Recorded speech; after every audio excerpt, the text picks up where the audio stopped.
it's Alyssa from Stitchonomy, and today I'm going to show you how to thread your punch needle. Embroidery made easy. So the way in which you thread your punch needle is basically the same for most punch needles, except for the Oxford needle, which has this ingenious system that I will show you at the end of this video. What you will need for most other punch needles is of course your punch needle and a threader. Now most good quality punch needles come with a threader, but please check this before purchasing your needle because without a threader you won't be able to thread your punch needle, and if you can't thread your punch needle then you won't be able to punch. Now for this video I'm going to show you how to thread this wooden adjustable punch needle.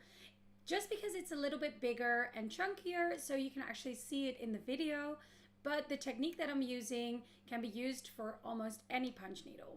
An important PSA before we begin is that all Stitchonomy punch needles come with an extra sturdy threader like this one, which is coated so it doesn't really break easily, but a lot of other punch needles come with this kind of flimsy wire to thread your punch needle.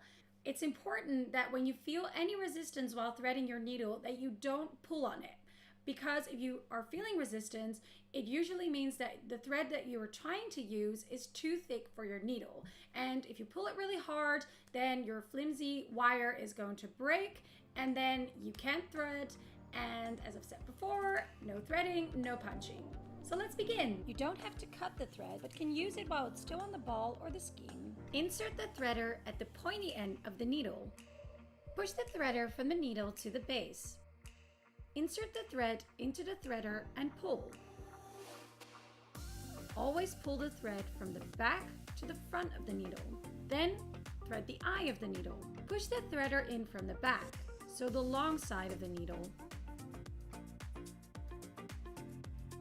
Insert the thread into the threader and pull the thread through the front. Always thread the larger part of the needle first and the eye second.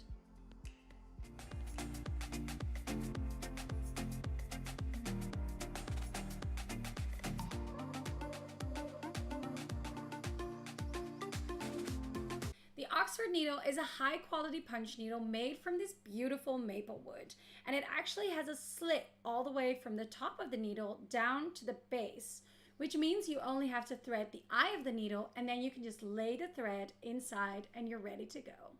If you have any questions, please comment below or find me on Instagram at Stitchonomy. And if you found this video helpful, then please click the like button, and if you haven't already, subscribe to my channel.